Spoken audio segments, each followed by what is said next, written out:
The views and opinions of the guest do not necessarily reflect the views and opinions of BODS Mayhem Radio Network, its staff, affiliates, or sponsors. Parental discretion is advised. Welcome to BODS Mayhem Radio Network.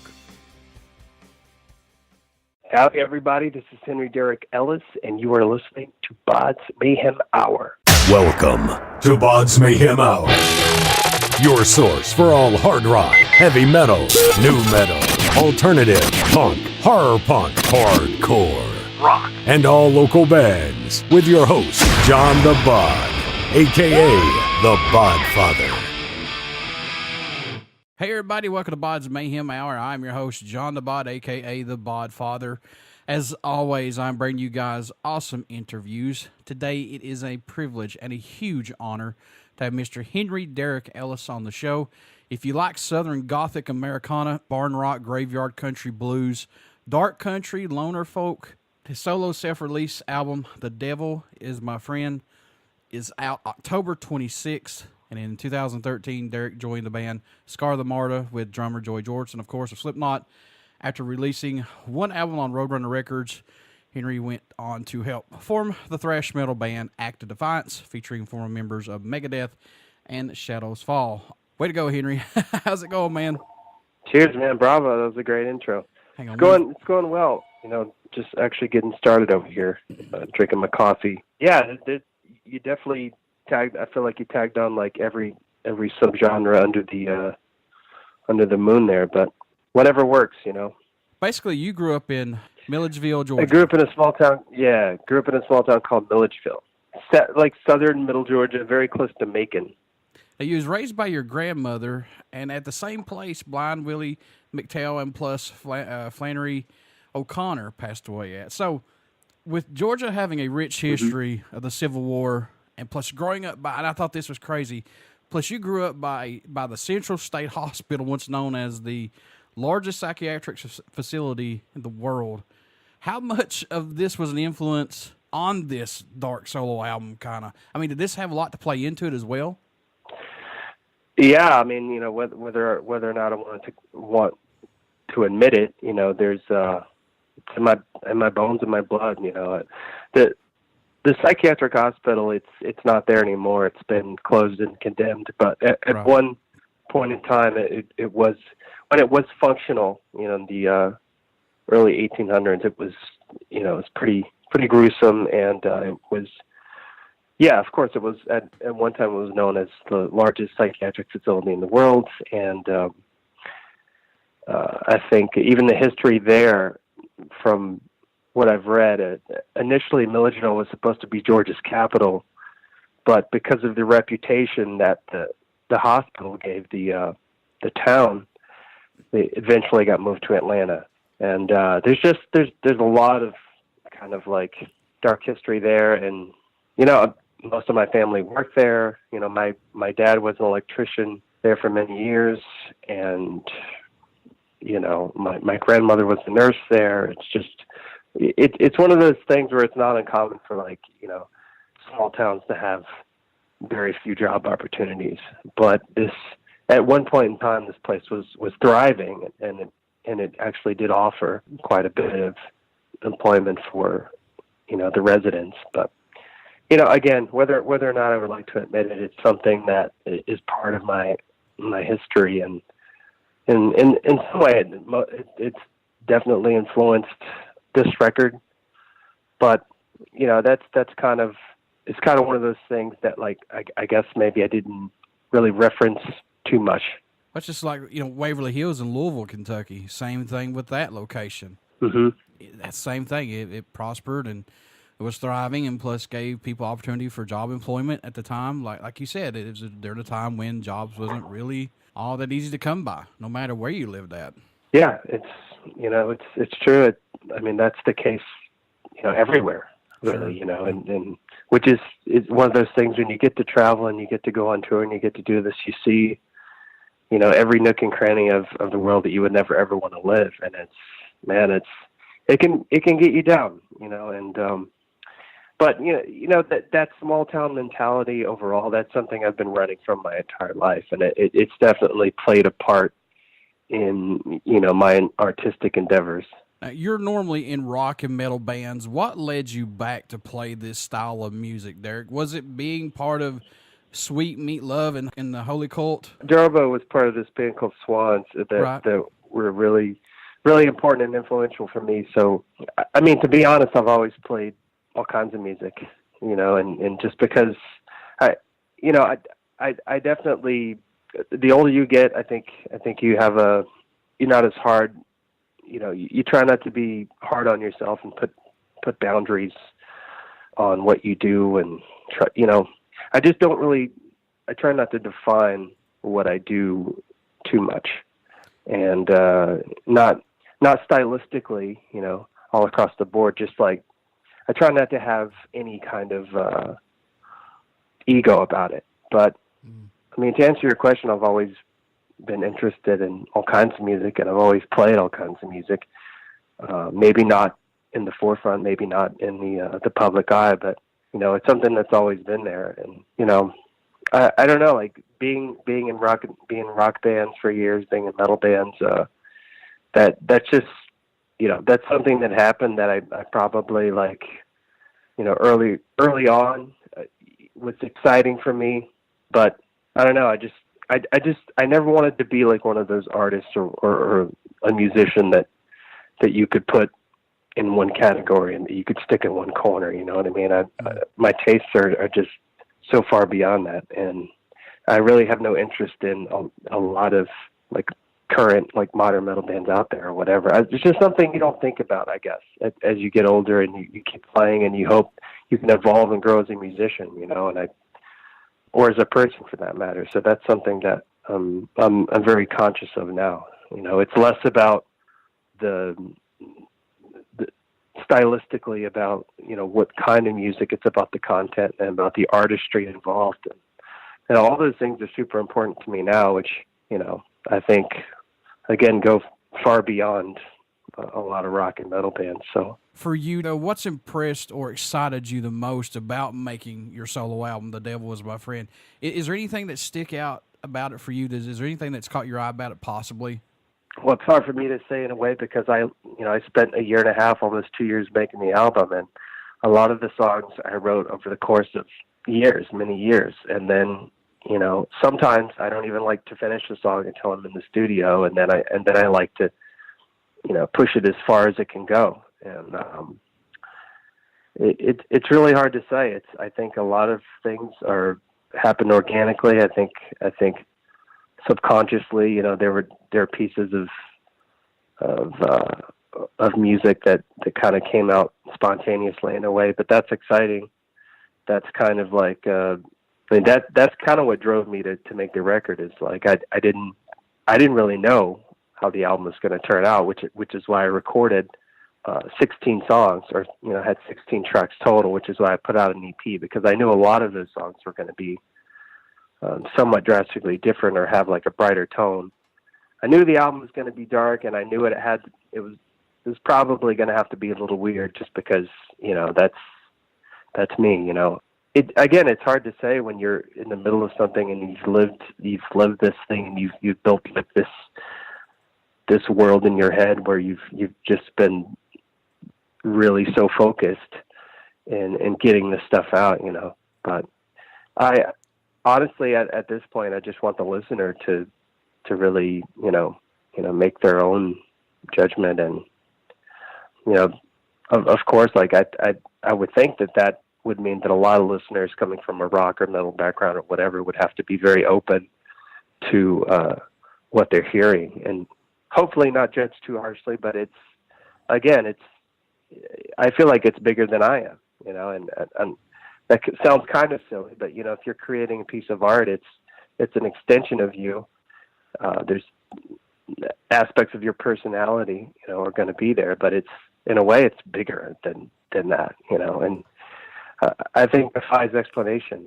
And I don't think artists, that's the great thing about art, is you really should never have to explain yourself if you don't want to. Some people are good at articulating those things, but there comes a time where you just have to let the art speak for itself. So Yeah, I got to preview this album, and man, I'll tell you right now, I like this. I like this side of where you were in metal and rock stuff, and now you're doing this.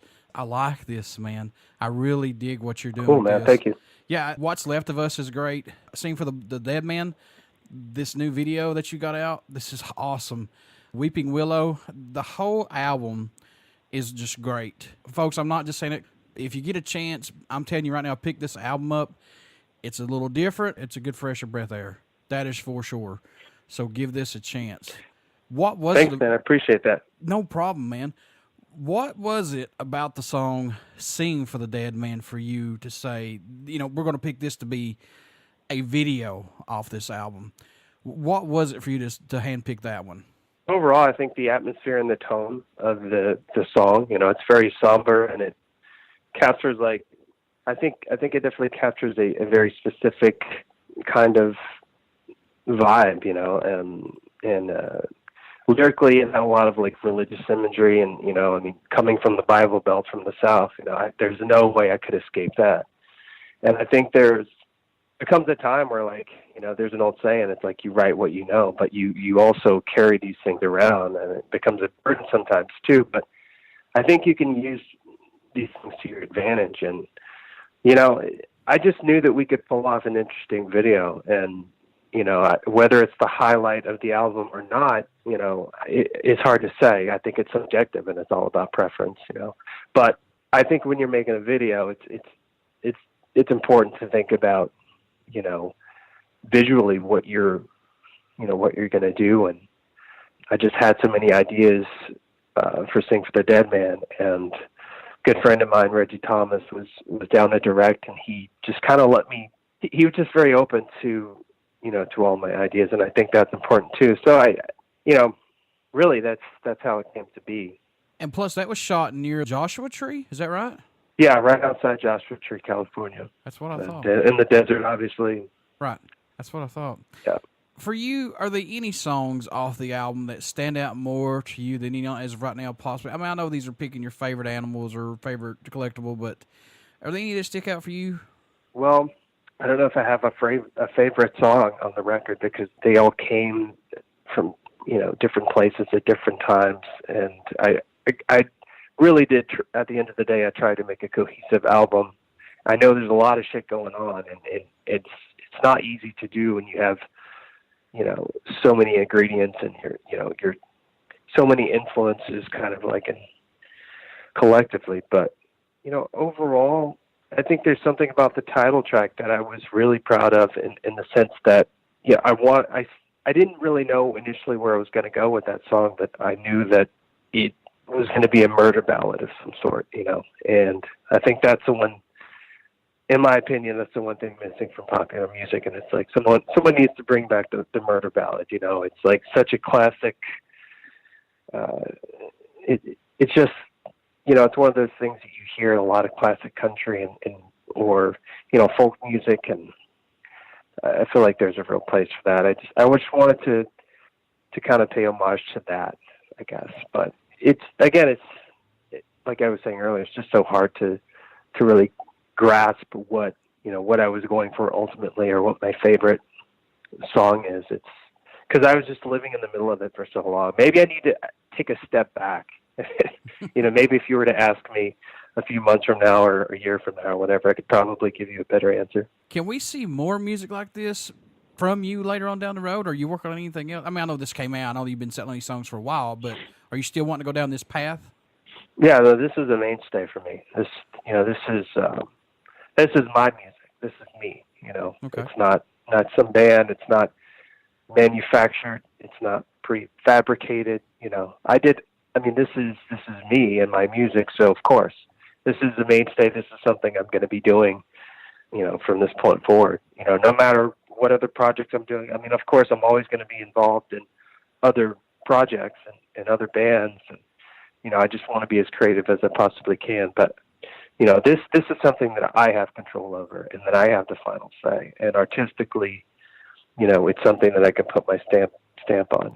So of course. Now, you had some guests on this album as well. Sarah Timms, you had Aubrey Richmond and John Schreffler Jr., plus you had Jarbo, you had Brian Whelan, and plus you had Neil Timon, plus Tara Vanflower, and you had a lot of people on this, man.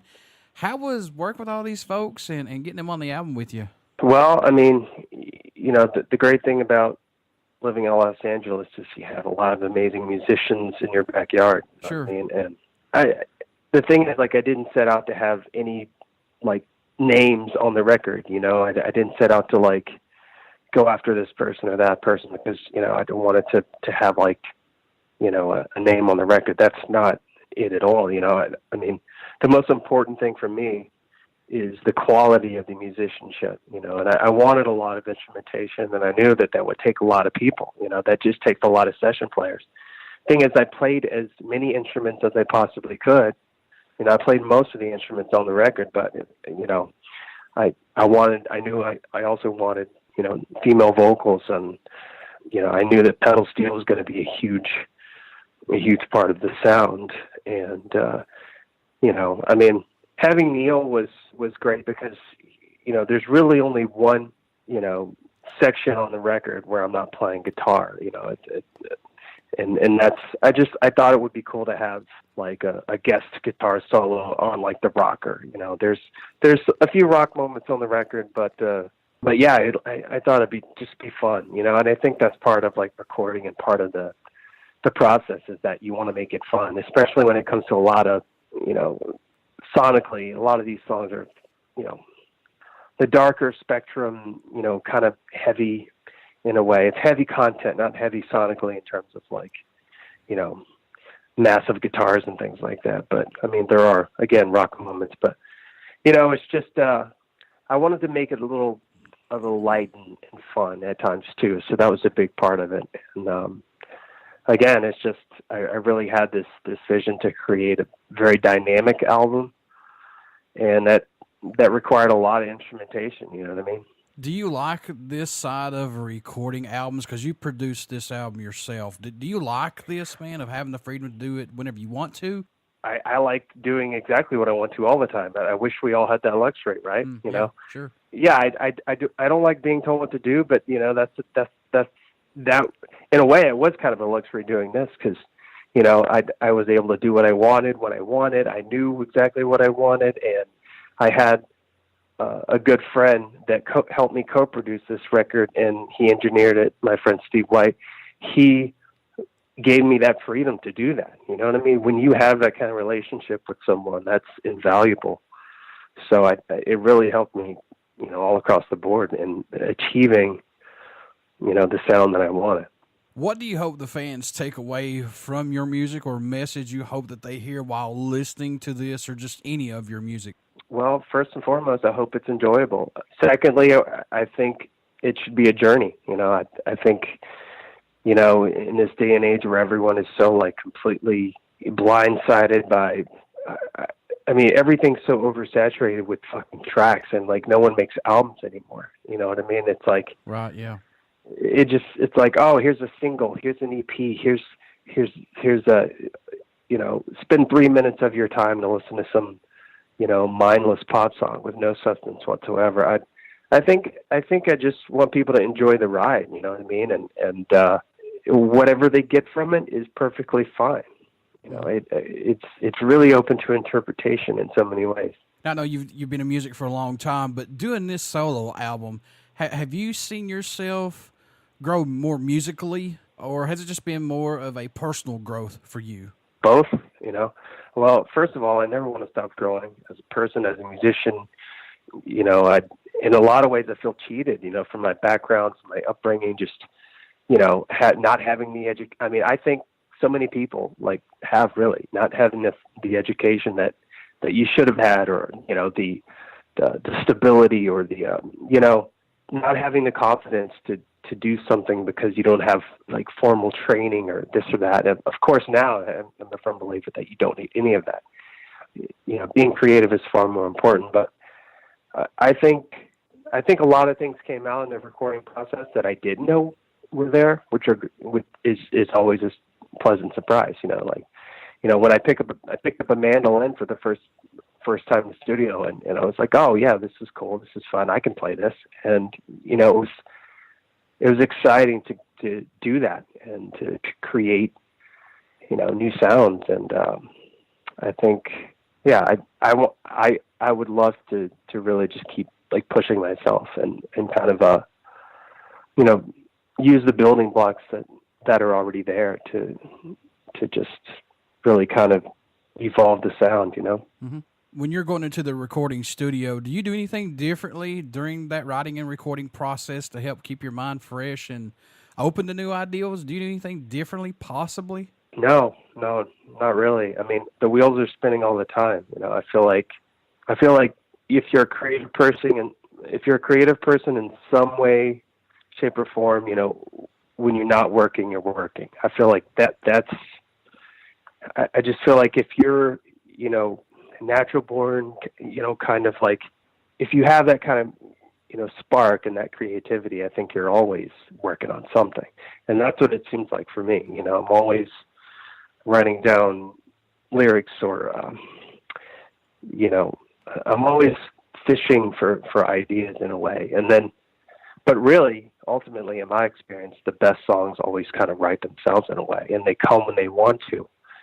And, normally the songs kind of present themselves to me in a way that where like, I kind of got to a point where I kind of stopped writing a lot of lyrics down, or at least the lyrics that stay. Those are the ones that I don't write down at all until the song is finished. And then like, I feel like it's one of those things where it's like, I think Merle Haggard said it once. He's like, you've got a good song, or, you've got something really to say when you don't have to write it down. So I mean, there might be like weird little things that I might do differently once I'm in the studio, but I'm always second guessing myself too.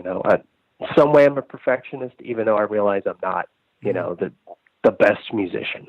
What can fans expect at a show from you when you decide to take this out on the road, man? What are they going to get? Well, they're going to get something real, going to get an experience without any backing tracks or without any trickery, or, it's going to be punk rock and some kind of acoustical, it's going to be raw. It's going to be real. And, I'm trying to like figure out right now, like exactly what I want to present in a live setting, whether or not it's just me and a guitar, or, with a band. I see, the great thing about this record and this type of music is that you can present it in so many different forms with so many different lineups and bands. And, the one, I think that's the one magical thing about like the singer-songwriter is that, you could play with multiple people at any given time. If you have a strong band behind you, a rhythm section, it can really drive the songs in a different way. So, I'm not in any hurry to book any shows because I don't feel like I have anything to prove. I don't have to rush out and prove to anything to anyone. But the live shows will be there eventually, and once they are, it's just going to be.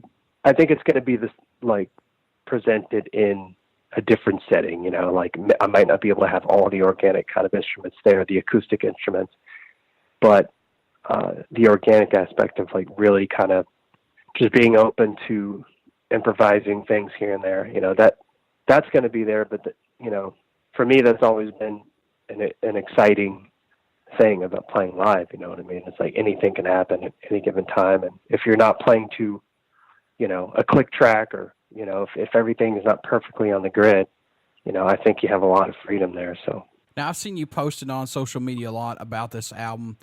Are you liking social media, man, to get this stuff out more quicker and for people to take notice and start to listen more to your music? Yes and no. I mean, mostly no, but yes, because, it's ultimately it's a necessary evil, whether you like it or not, it doesn't fucking matter. It's part of the business model. Mm-hmm. It's like, get with the program, it's become absolutely essential if you're an artist, or if you're a business, or if you're a creative person, or if you're, you're trying to sell anything for that matter. It just has to be there. And in that sense, I don't think that's necessarily a bad thing, but it's also a way to connect with your fan base too. And even though I'm somewhat of a private person, you know, occasionally I do try to make an effort to do that. And I think it's important, you know. It's like the day and age of being a rock star is behind us, man. That's gone, you know. And it's just, I have no interest in that anyway. So in that way, it's I think it's a good thing. Folks, The Devil Is My Friend is out October 26th. You want to get out and pick this album up, pre-order it. Check out Henry's music with this, because I'm going to tell you right now, this is a really, really good album from Henry. And I'm really, really impressed with this from you, Henry. So how could folks stay in touch with you? Thank you so much. How can folks stay in touch with you, buy some merchandise, tour dates, things like that, when you go out on tour with this? How can you do that, my friend? Well, first and foremost, I put out the record myself. There's no distribution as of right now. Distribution is available through me and my website, henryderekelis.com, and that's Ellis with one L. That's ELIS. And, you know, I mean, I think that I think it's going to be a sleeper. You know what I mean? It's definitely not. It's not flying out the door. You know what I mean? But it's one of those things that I think a lot of people would actually like if they give it a chance. So yeah, you can just get at me, you know, on the interwebs, on the internet, and you know, it actually will be out in some like independent record stores as well. I agree if that helps. I agree with you tremendously, Henry. I think once this gets out in rotation and people start to listen to it, I think you're going to be surprised, man. I think you're going to have a lot more production of this album. Like I said, it's a really good album. So congratulations on this. Very cool, man. I appreciate it so much. Thanks for your time. Before I let you go, would you care to do a promo for my show? Sure. Howdy, everybody. This is Henry Derek Elis, and you are listening to BODS Mayhem Hour. Everybody stick around. We got some great music coming up, and you only hear these interviews right here on BODS Mayhem Hour and BODS Mayhem Radio Network. Please check us out on our Facebook page at BODS Mayhem Hour, and also we have a YouTube channel called BODS Mayhem Hour, of course. All interviews are there, and plus on our Mixcloud site for our podcast. So, thanks for tuning in. We'll see you next week. Thank you so much, Henry. Cheers, man. Thank you.